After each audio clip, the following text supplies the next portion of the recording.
तो चलिए सीधा आपको प्रेस कॉन्फ्रेंस में लिए चलते हैं। मनोहर लाल बोल रहे हैं। सर आप शुरू करें। आप करें। सर ये बताएं कि जो नया घटनाक्रम हुआ उसको लेकर आपका क्या कहना है? देखिए, कोई घटनाक्रम नहीं कह सकता इसको मैं। समय के आवश्यकता के हिसाब से चीजें प्लान की जाती हैं और वो सब हुई हैं। अगर घटना के नाते से मैं कह सकता हूं तो एक ही है कि जो जेजेपी के लोगों ने लोकसभा की सीटों के बारे में जो डिमांड की थी, चूँकि भारतीय जनता पार्टी की पहले से 10 की 10 सीटें भारतीय जनता पार्टी के चुनाव चिन्ह पर लड़कर के हमने नरेंद्र मोदी जी के झोले में दी हुई है और वही हमारा अगला मंसूबा है।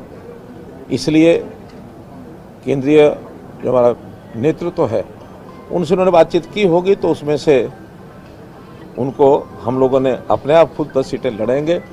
उसमें से उन्होंने कोई निर्णय किया होगा तो मुझे जानकारी नहीं है, ऑफिशियल कोई बात तो उनके हमारे सामने आई नहीं है, लेकिन ये जानकारी मिली कि अब उन्होंने अपना निर्णय ले लिया है कि हम अलग से लोकसभा की सीटें लड़ेंगे। उसी में से आगे के सब निर्णय हुए हैं, तो ये तो एक घटनाक्रम हो सकता है। जहाँ तक दूसरा विषय है, भारतीय जनता पार्टी की परंपरा रही है कि हम संगठन में समय समय पर नए जो नेतृत्व को आगे लाते हैं। उस क्रम में जैसे आपने पिछले दिनों में देखा होगा कि मध्य प्रदेश में भी एक नए चीफ मिनिस्टर आए, राजस्थान में एक नए चीफ मिनिस्टर आए, इसी प्रकार से छत्तीसगढ़ में भी नए चीफ मिनिस्टर आए हैं।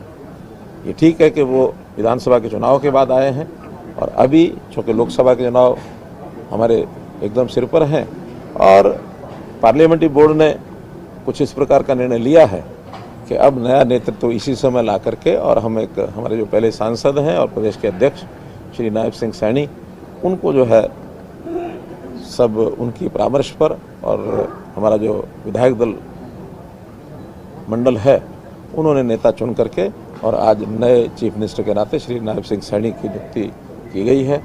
और इससे कम से कम मैं प्रसन्न हूँ कि एक नया नेतृत्व समय रहते और आगे उभरा है। सर, आपको बड़ी जिम्मेवारी देने की बात हो रही है। कोई बड़ी जिम्मेवारी मिलने वाली है सर संगठन? क्या बात हुई है संगठन केंद्र में? तो बात चली केंद्र में बातचीत हुई है, तो केंद्रीय नेतृत्व ने कहा कि आपको कोई और जिम्मेवारी देंगे। वो जिम्मेवारी क्या होगी मैं समझता हूँ जल्दी ही कोई ना कोई बात करके और कोई निर्णय लिया जा सकता है। हो सकता है कहीं लोकसभा के चुनाव की बात आ जाए, और क्योंकि लोकसभा के चुनाव बिल्कुल एकदम निर्णय उसके होने हैं, मुझे ऐसी संभावना है कि शायद ऐसा हो सकता है।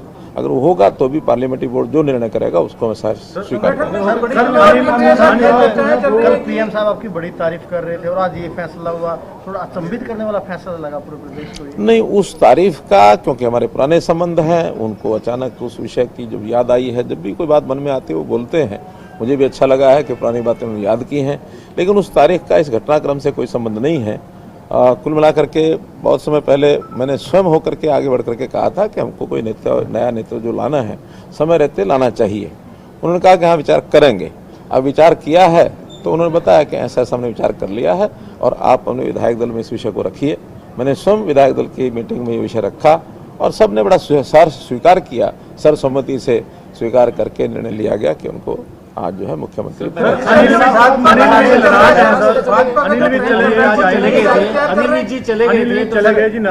साढ़े 9 साल का आपका कार्यकाल, कितनी संतुष्टि होती है? क्या कुछ आप नया कर पाए सर 9.5 साल में? सर देखिए, बहुत कुछ नया किया है। मैं इस 9.5 साल के कार्यकाल को अगर इसकी एक प्रकार से मैं मूल्यांकन करता हूं तो जितने व्यवस्था परिवर्तन के काम हम कर सकते हैं, जो हमारे ध्यान में आए, जनता को एक ठीक रास्ते पर उनको यानी शासन का लाभ मिले, बिना किसी अवरोध के मिले और आसानी से मिले, और जो डिजर्व करता है पात्र व्यक्ति है उसको पहले मिले, ऐसी सारी व्यवस्थाएं हमने बनाई हैं। चाहे वो कंप्यूटराइजेशन है बहुत चीज़ों का, चाहे टेक्नोलॉजी के आधार के ऊपर व्यवस्थाएं खड़ी करनी है, और हमने ऑनलाइन ट्रांसफ़र पॉलिसी का जो किया, बहुत पहले एक विचार था कि एम्प्लॉइज़ को बहुत परेशानी होती है ट्रांसफ़र के नोट से जैसे जाते हुए, वो हमने किया। भर्तियाँ पिछले 10 साल से कोई ये नहीं कह सकता कि मुझे सिफारिश से या पैसा खर्च करके भर्तियाँ लेनी पड़ी। ऐसे ही बहुत बड़े बड़े डीलिंग, चाहे वो लाइसेंस के हैं, चाहे वो CLUs के हैं, चाहे अन्य प्रकार के, ये सब हमने किए। बहुत चीज़ें कई वर्षों से अटकी रहती हैं सरकारी सिस्टम में, चीज़ें बिगड़ जाती हैं, विवाद खड़े हो जाते हैं, तो हमने विवादों का समाधान, इतने सारे काम लोगों के हित में किए हैं। खास करके जो ज़मीनें हैं, एसेट्स हैं, दुकानें हैं, 20-20 साल पुरानी ऐसे कब्जे की दुकानें कहें या जो लीज पर दी गई थी, पट्टे पर दी गई थी, उनको उनका मालिकाना हक क्या है। बहुत ऐसे काम किए गए हैं जिसको आज दुनिया याद करती है कि इस समय में 9.5 वर्ष में बहुत नए नए काम हुए जिसका लाभ जनता को सीधा हो रहा है। सर अभी क्यों चले गए अनिल विज जी, क्यों चले गए? के लिए क्या सीख है, क्या आप क्या कहना चाहते हैं कि आने वाला जो समय है? नायब सिंह सैनी मेरे बहुत पुराने साथी हैं। मुझे याद है कि जब पार्टी का काम संगठन मंत्री के नाते मैंने संभाला था 1994 में, उसके कुछ 1-2 वर्ष के बाद 1995-96 के अंदर जब नरेंद्र मोदी जी हमारे यानी हरियाणा प्रदेश के प्रभारी बने थे, उसी समय लगभग कार्यालय में काम करने के नाते से नायब सिंह सैनी हमारे पास आए थे और हमने उनके साथ मिल करके जो भी यानी एक प्रकार से कंप्यूटर का काम, खास करके टाइपिंग का काम या हमारे ऑफिस का जो बाकी काम लिखने पढ़ने का, वहाँ से उन्होंने शुरू किया और बढ़ते बढ़ते एक अच्छा विकास उनका हुआ। लगातार मैंने बहुत प्रांतों में, मेरा भी चुनाव में ड्यूटी लगती रही, तुम साथ भी जाते रहे, काम करते रहे। और एक समय ऐसा आया कि जब विधानसभा का चुनाव नारायणगढ़ से लड़ने की बात आई 2014 में, तो पार्टी ने, मेरी कोई सिफारिश नहीं थी, लेकिन पार्टी ने एक अच्छे वर्कर के नाते, कार्यकर्ता के नाते उनको चयन किया, विधायक बने, फिर मंत्री बने, लेबर मिनिस्टर बने। उसके बाद उसी 4.5 साल के बाद लोकसभा का चुनाव हुआ तो कुरुक्षेत्र से सांसद बन गए और अब पिछले कुछ महीने से प्रदेश के अध्यक्ष हो गए। तो एक व्यक्ति पहचाना जाता है, कार्यकर्ता जिसके अंदर एक गुण है, सौम्य स्वभाव के हैं, बहुत सबको साथ लेके चलने वाले हैं, कभी गुस्सा नहीं आता है, समाज में एक स्थान बना हुआ है। तो इस नाते से वही एक मुझे लगता है कि एक मापदंड ऐसे रहे होंगे कि इस व्यक्ति को हम अगर प्रदेश का मुख्यमंत्री बनाते हैं तो प्रदेश में एक अच्छी खुशी की लौ दौड़ेगी। उस नाते से उनको आगे बढ़ाया गया है। जहाँ तक आप सब लोगों ने पूछा है, अनिल विज जी हमारे बहुत श्रेष्ठ और वरिष्ठ कार्यकर्ता हैं।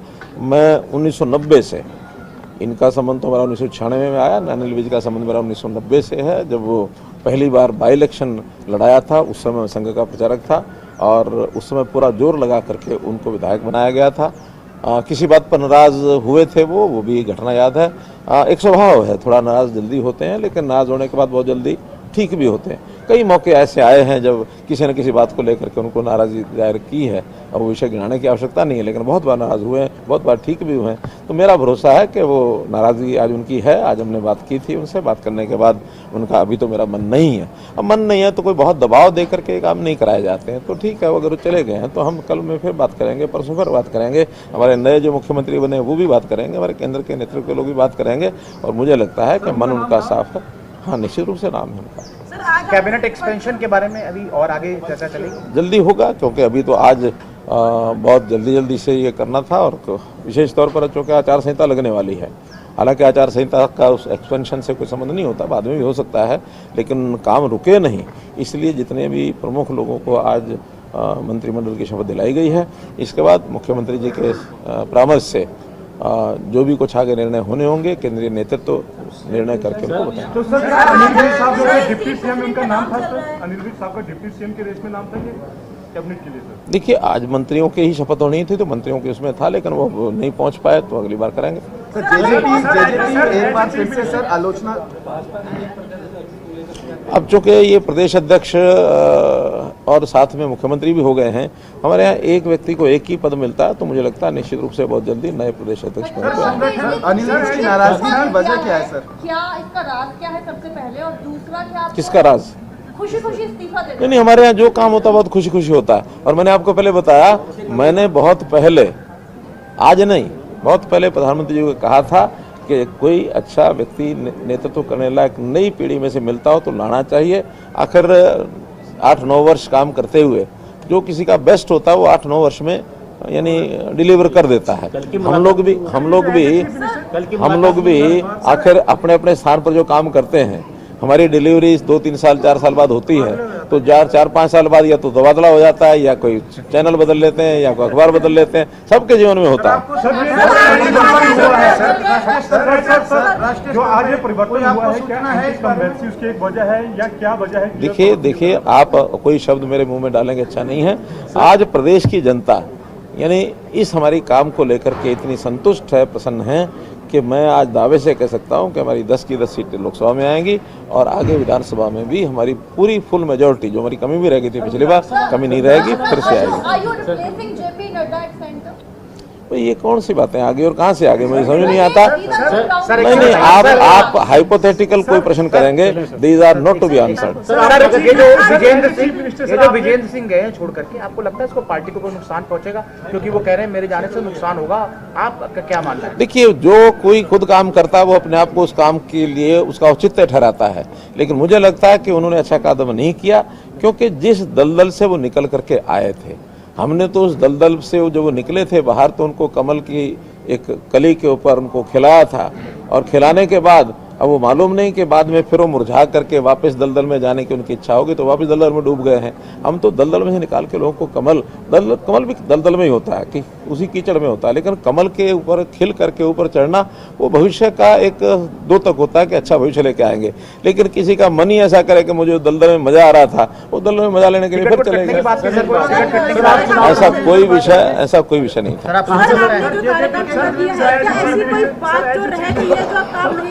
करना चाहते थे? देखिए काम के बारे में हमारा जो टारगेट होता है वो अपने देश को एक सर्वश्रेष्ठ स्थान के ऊपर लेके जाना, प्रदेश को एक ऊंचाई पर लेके जाना, जनता की सेवा करना, और ये सारे काम ऐसे हैं, इसके लिए कोई लिमिट नहीं होती है। Sky is the limit. हम कितना भी कर लेंगे तब भी हम ये नहीं कह सकते हम सर्वोच्च स्थान पर पहुंचे हैं। आगे करने के लिए बहुत कुछ है। हमारे साथी नायब सिंह सैनी उन सब कामों को आगे बढ़ाने के लिए काम करेंगे, और मैं विश्वास दिलाता हूँ पूरा उनका सहयोग, जितना ज़्यादा सहयोग होगा मैं करूंगा, क्योंकि आखिर तो हरियाणा में ही काम करना है, चाहे वो कोई भी दायित्व हो। तो बड़े दायित्व के साथ भी हरियाणा के यानी जो काम हमारे चल रहे हैं उसे पूरा सहयोग करना मेरा काम है। नए काम भी करने के लिए अवसर बहुत हैं आगे 2025 से, उन नए कामों को भी हम लोग मिलकर देखिए। हमारे टच में तो 90 के 90 विधायक हैं, हमारे अपने भी हैं। नहीं हमारे, मैं तो 90 के 90 कह रहा हूँ, हमारे अपने भी तो हैं ही हैं, और साथ में जो इंडिपेंडेंट है, साथ में जो कांग्रेस के हैं, साथ में जेजेपी के हैं। कोई ऐसा नहीं है, खास करके जब मैं मुख्यमंत्री रहा हूँ तो मुख्यमंत्री के नाते से सबका ही संबंध होता है, अच्छा संबंध होता है। हमारे पास वो काम भी लेके आते हैं। अब सामने वालों के मनों को नाप करके वो नापेंगे क्या कर रहे हैं क्या नहीं कर रहे हैं। कुछ लोग उस नपाई में आए हैं, लेकिन एक रणनीति का विषय है, इस समय बताना उचित नहीं है, संभव नहीं है। धन्यवाद। तो बीजेपी की प्रेस कॉन्फ्रेंस, मनोहर लाल पूर्व मुख्यमंत्री प्रेस से मुखातिब होते हुए, और उन्होंने तमाम जानकारी दी है। कहा है कि कैबिनेट का विस्तार होगा, आचार संहिता लग भी जाती है तब भी कैबिनेट का विस्तार हो सकता है। उन्होंने कहा कि बीजेपी में समय समय पर देखिए बदलाव होते रहते हैं। केंद्रीय नेतृत्व ने कहा नई जिम्मेदारी देंगे, नए नेतृत्व से मुझे खुशी है। पूर्व सीएम मनोहर लाल की तरफ से ये कहा गया है हमने जनता के हित में कार्य किए हैं, पूर्व सीएम ने कहा, और हमने व्यवस्था परिवर्तन के लिए कार्य किया है, पारदर्शिता के साथ हम कार्य कर रखे हैं। पूर्व सीएम मनोहर लाल प्रेस से हुए मुखातिब, और पूरे घटनाक्रम को लेकर उन्होंने कहा कि समय समय पर बदलाव होते रहते हैं। बीजेपी ने ये बड़ा बदलाव किया है और ये बदलाव साधारण ही बदलाव है हमारे लिए। केंद्रीय नेतृत्व ने कहा कि नई जिम्मेदारी देंगे, और केंद्रीय नेतृत्व ने मुझे जो भी जिम्मेदारी दी है या जो भी जिम्मेदारी मुझे दी जाएगी मैं सबको निभाऊंगा। हमने जनता के हित में कार्य किए हैं, पूर्व सीएम मनोहर लाल की तरफ से कहा गया।